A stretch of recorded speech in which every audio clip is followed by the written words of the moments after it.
ഇന്ന് നമുക്ക് നല്ല അടിപൊളി ബൺ എങ്ങനെയാണ് തയ്യാറാക്കുന്നതെന്ന് നോക്കാം. ആദ്യം തന്നെ ഒരു ബൗളിലേക്ക് 100 ഗ്രാം പഞ്ചസാര ചേർത്ത് കൊടുക്കുക. കപ്പ് അളവിൽ പറയുകയാണെങ്കിൽ അരക്കപ്പിൽ ഏകദേശം ഒരു 1/4 ഭാഗത്തോളം എടുക്കുക. ഇനി 2 ടേബിൾ സ്പൂൺ ഈസ്റ്റ് ചേർത്ത് കൊടുക്കുക. ഇനി അരക്കപ്പ് അളവിൽ ഇളം ചൂടുള്ള പാല് ചേർത്ത് കൊടുക്കുക. ഇനി ഒരു മുട്ട നന്നായിട്ട് കലക്കിയിട്ട് അതിൻ്റെ 1/4 ഭാഗത്തോളം ചേർത്ത് കൊടുക്കുക. ബാക്കി കുറച്ച് ഭാഗം ഒന്ന് മാറ്റി വെക്കുക. 1 ടീസ്പൂൺ ഉപ്പ്, 50 ഗ്രാം റൂം ടെമ്പറേച്ചറിലുള്ള ബട്ടർ, ഇതൊക്കെ ചേർത്തിട്ട് നന്നായിട്ടൊന്ന് മിക്സ് ചെയ്ത് കൊടുക്കുക.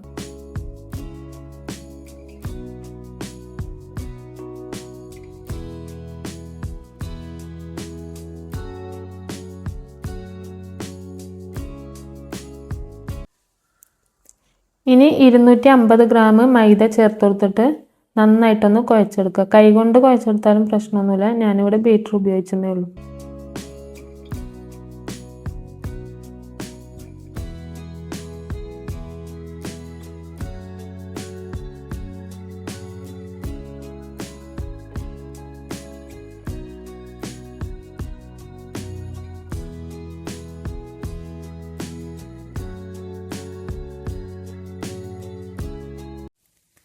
നാലോ 5 മിനിറ്റ് നന്നായിട്ട് കുഴച്ചതിന് ശേഷം ഒരു 15 മിനിറ്റ് റെസ്റ്റ് ചെയ്യാൻ വെക്കുക.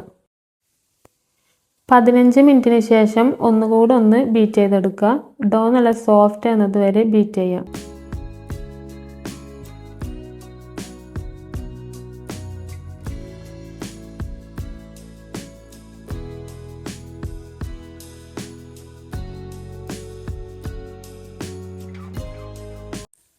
ഇനി ഒരു 15 മിനിറ്റ് കൂടെ റെസ്റ്റ് ചെയ്യാൻ വെക്കുക. നമ്മളിത് മാവ് നന്നായിട്ട് പൊങ്ങാനായിട്ട് മാറ്റി വെച്ചിട്ടില്ല. അത് ബണ്ണിൻ്റെ ഷേപ്പിൽ ആക്കി വെച്ചതിന് ശേഷം 1 മണിക്കൂർ റെസ്റ്റ് ചെയ്യാൻ വെക്കുക ചെയ്തത്. ഇനി ഇത് ബണ്ണിൻ്റെ ഷേപ്പിൽ ചെയ്തെടുക്കുക. ഈ ഒരു ടൈം കയ്യിലിങ്ങനെ ഒട്ടിപ്പിടിക്കുക. അപ്പോൾ മൈദ അധികം ഇട്ടിട്ട് അത് നല്ലോണം ഒന്ന് ഹാർഡാക്കി എടുക്കരുത്. അപ്പോൾ ബണ്ണും അതുപോലെ ഹാർഡായി പോവും.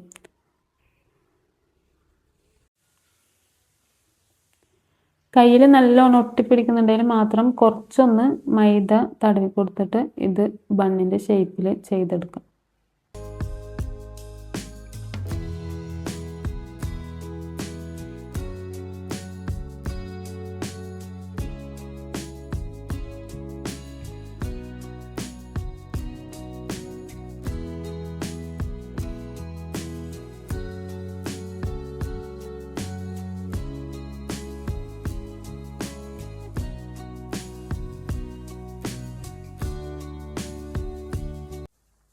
ഇനി ഇത് 1 മണിക്കൂർ റെസ്റ്റ് ചെയ്യാൻ വെക്കുക. 1 മണിക്കൂറിന് ശേഷം നമ്മൾ നേരത്തെ മാറ്റി വെച്ച മുട്ടയില്ലേ, അത് ഇതിൻ്റെ മുകളിൽ ഒന്ന് ബ്രഷ് ചെയ്ത് കൊടുക്കുക.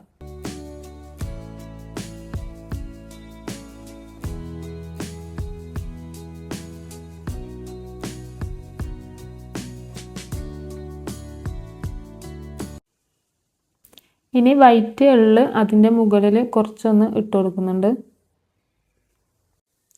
170 ഡിഗ്രി സെൽഷ്യസിൽ 20 to 25 മിനിറ്റ് നമുക്കിത് ബേക്ക് ചെയ്തെടുക്കാം.